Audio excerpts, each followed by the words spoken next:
Merci beaucoup, Monsieur le maire, mesdames et messieurs, chers collègues.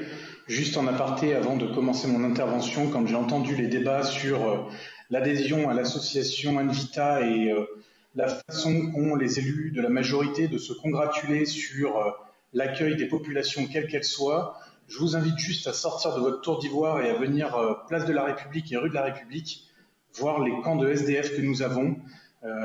Ils grandissent et ça pose une véritable question de salubrité publique et de sécurité. Pour revenir à la délibération concernant l'engagement triennal de la ville de Lyon sur le logement social, sachez que nous vous encourageons dans cette démarche de construction de logements sociaux. Nous avons un véritable besoin. Alors oui, on y croit et on vous soutiendra pour la construction de ces logements sociaux. Je veux d'abord souligner et remercier les précédentes équipes qui ont fait un véritable travail de ce point de vue-là, et ce, malgré la révision générale du PLUH. Nous savons qu'il y a une demande considérable, avec près de 28 600 demandeurs de logements sur la ville de Lyon et près de 90 000 dans la métropole.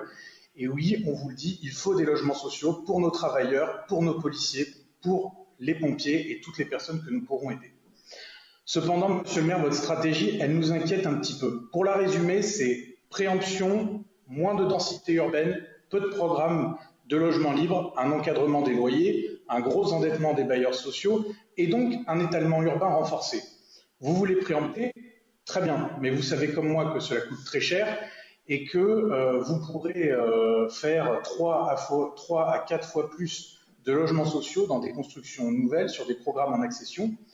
Vous savez comme moi que 70 à 80% du logement social aujourd'hui est fait grâce aux promoteurs privés et que le prix d'achat pour les bailleurs en VFA est autour de 2500, 2600 hors taxe du mètre carré, contre 7000 à 8000 euros sur des immeubles anciens dans le 6e arrondissement, par exemple.